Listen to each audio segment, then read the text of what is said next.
Mengenal perintah print.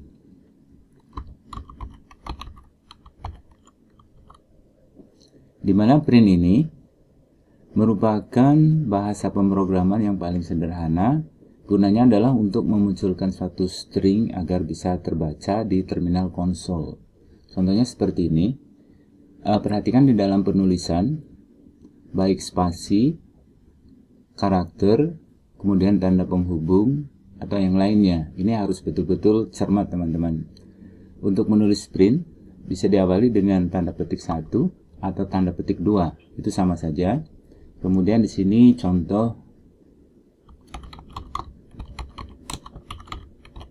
sini ya, Hartoko Edu. Nah, kemudian kalau untuk menampilkan pada terminal, kita klik run.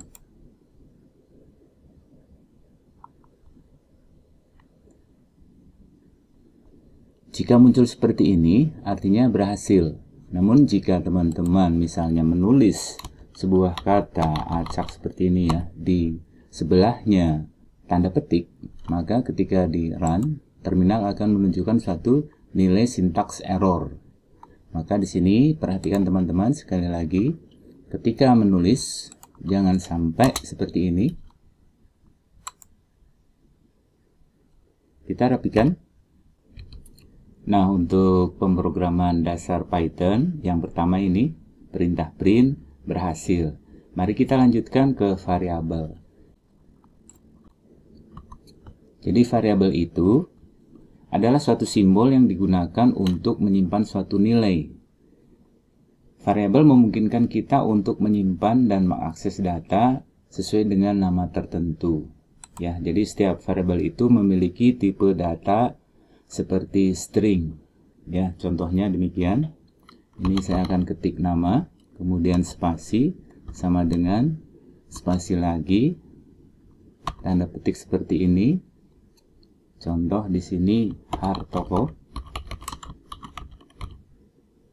Nah, kalau udah seperti ini satu variabel, maka pada print, perintahnya cukup, ini kita hapus mulai dari tanda petik, cukup dengan ketik nama seperti ini.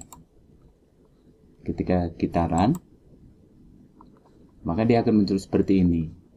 Nah, variabel yang pertama ini disebut sebagai string.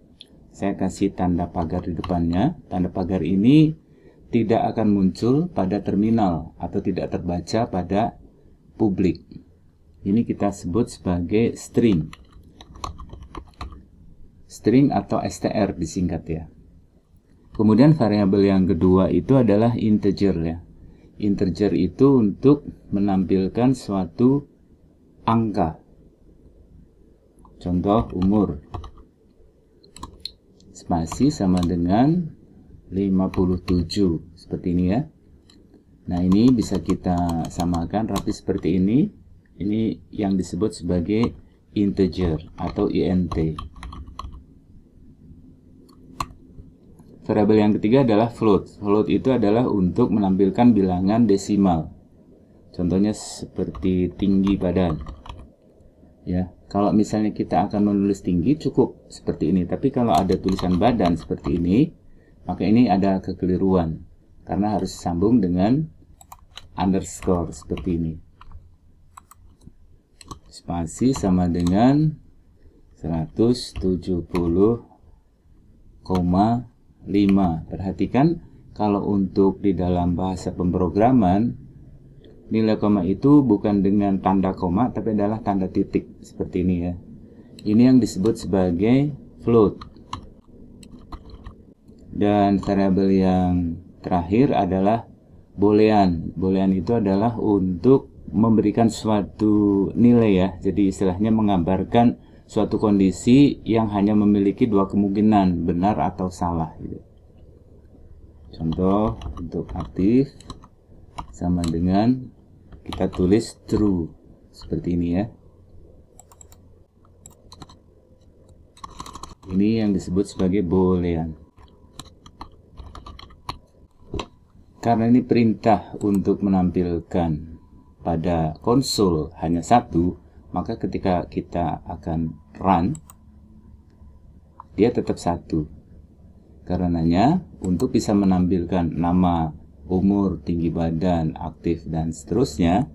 Ini kita enter, kita ketik lagi print, kemudian kurung buka, otomatis ada kurung tutupnya, ketik umur. Seperti ini, enter lagi, print, tinggi badan. Perhatikan penulisannya harus menggunakan underscore kalau untuk dua suku kata. Dan yang terakhir, print, aktif. Seperti ini, kemudian kita run.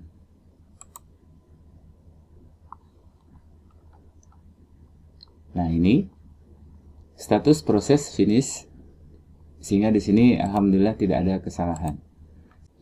Lalu bagaimana untuk menambahkan? Di sini kan terbaca Hartoko Edo 57, 170 dan true. Saya ingin menambahkan nih 57 ini adalah tahun, gitu ya.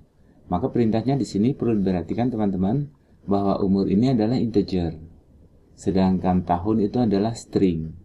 Maka untuk umur ini kita rubah menjadi string, karena ini konversinya itu string harus ke string. Maka kita tambahkan seperti ini, str,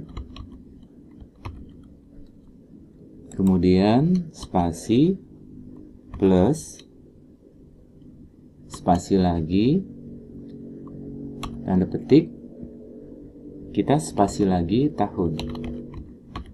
Seperti ini. Kemudian tutup. Perhatikan di sini print dalam kurung str, dalam kurung lagi umur, spasi plus spasi, tanda petik ada spasi lagi sebelum tahun, baru teks string. Kita run. Hasilnya seperti ini. Selamat berlatih, semoga yang sedikit ini dapat memberi manfaat. Terima kasih.